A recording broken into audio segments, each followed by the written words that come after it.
ہمارا نفس کہتا ہے یہ جسم میرا ہے، میری ملکیت ہے، اٹس مائی ڈومین، میری خواہش پوری کرنی ہوگی. جیسے اس نے کہا میں نہیں جانتا کوئی خدا ہے میرے سوا اور میرے اوپر، میں نہیں مانتا. نفس بھی کہتا میں نہیں ماننے کو تیار، کیا حلال ہے کیا حرام ہے، کیا جائز ہے کیا ناجائز، میری خواہش پوری کرو.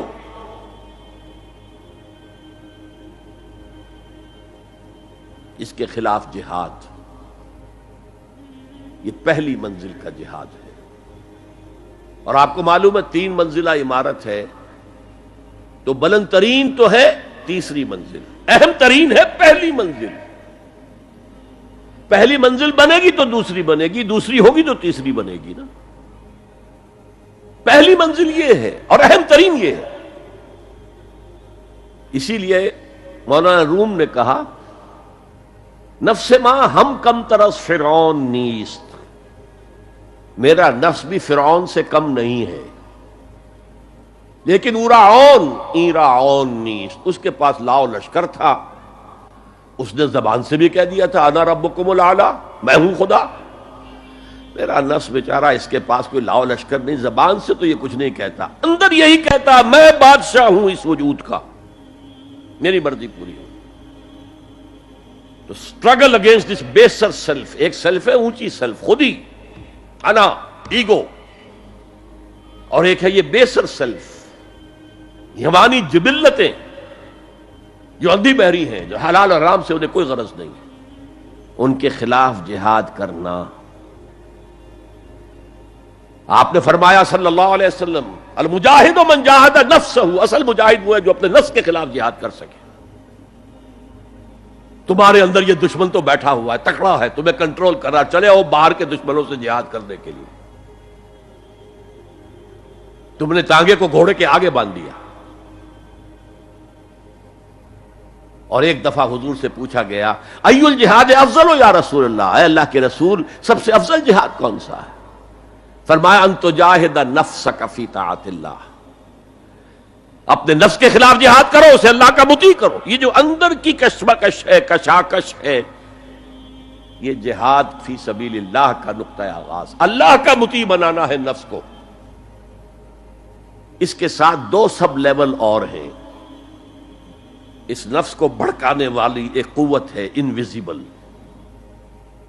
اور ویزیبل بھی ہے. انویزیبل قوت سب سے بڑی ابلیس، شیطان لعین، اور اس کے چیلے چانٹے جنات میں سے، اور ویزیبل میں انسانوں میں جو اس کے ایجنٹ ہیں، جو فحاشی کو کلچر کا نام دے، یہ اس ابلیس کے چیلے ہیں. ان کے خلاف جہاد نہیں کریں گے آپ. اگر آپ ان کے خلاف ایگریسو ایٹیٹیوڈ اختیار نہیں کریں گے تو آپ ان کے دباؤ میں آ جائیں گے. ان الشیطان لکم عدوا فاتخذوہ عدوا، اے لوگو یہ شیطان تمہارا دشمن ہے، اس کو اپنا دشمن سمجھو.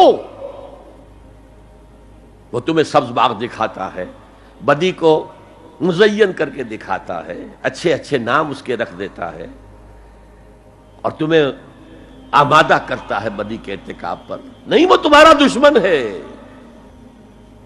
افتتخذونہ وذریتہ اولیاء من دونی، تم مجھے چھوڑ کر اسے اور اس کے چیلے چانٹوں کو تم اپنا دوست بناتے ہو.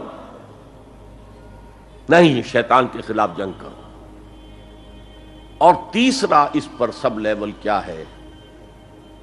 معاشرہ اگر بگڑا ہوا ہے، اس کا عمومی رجحان برائی کی طرف ہے، تو سوشل پریشرز آپ کو ادھر دھکیلتے ہیں.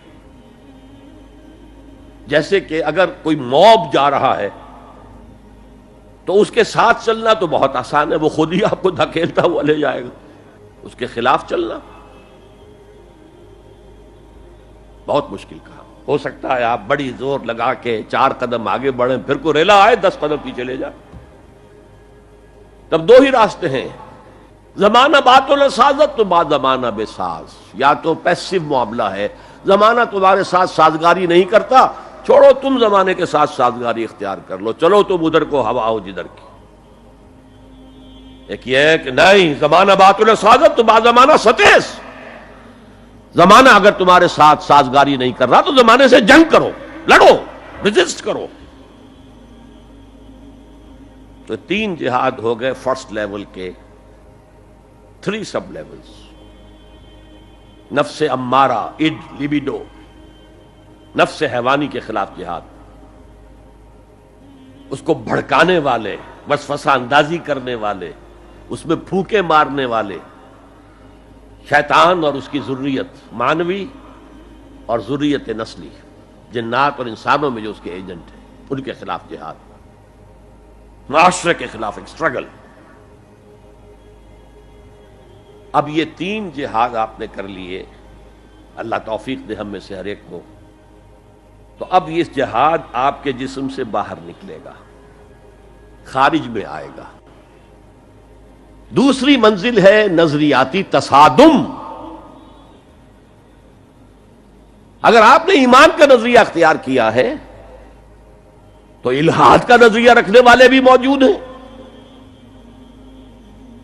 آپ نے توحید کے نظریے کو اختیار کیا ہے تو مشرکانہ عقائد رکھنے والے بھی موجود ہیں۔ They are bound to resist.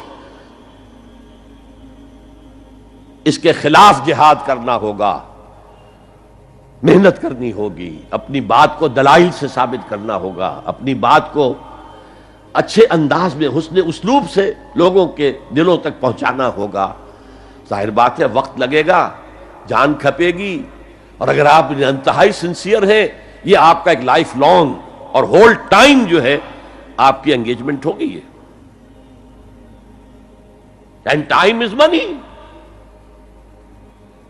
جہاد بالمال، جہاد بالنفس۔